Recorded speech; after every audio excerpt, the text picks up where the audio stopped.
We're looking this week at an incredibly important topic that affects all of us, and that is controlling our thoughts. We're looking at 6 ways our thoughts impact our lives. We saw yesterday that our actions follow our thoughts. What you think about over and over again will eventually be played out in your actions. Secondly, our emotions follow our thoughts.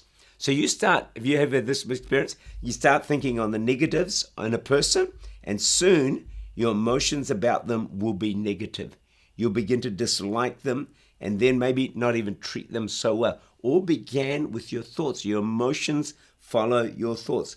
Some people struggle with voices in their minds. Well, the reality is we all have voices. We all have thoughts. What we have to do is then decide which ones are we actually going to listen to. 2 people have a serious illness.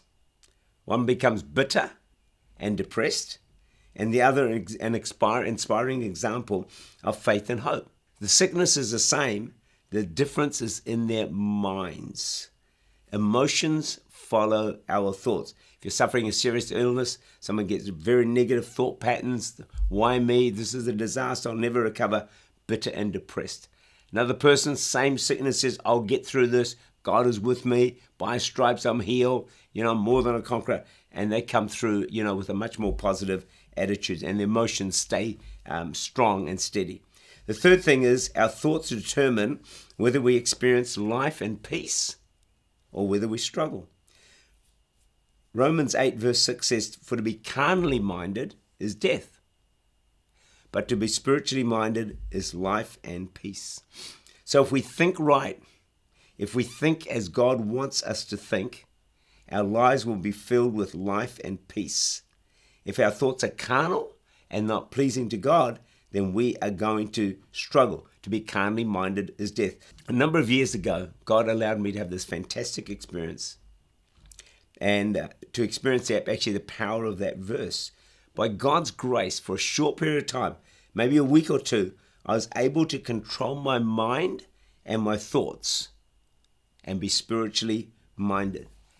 For that period of time, it was amazing how I experienced life and peace. It's like nothing could really bother me. I realized then that controlling our thoughts really is a huge key to life. It's a major battleground, and it's a key to the quality of our lives. Psychologists say this, every thought carries a little emotional charge, which makes us feel better or worse, closer to God or away from Him. Every thought has a small emotional charge, either positive or negative. Thoughts like revenge, pride, jealousy, fear make us feel worse, and they actually draw us away from God. Thoughts, however, of love, kindness, giving, they have an emotional charge that actually lift you up, make you feel better, and also draw you closer to God.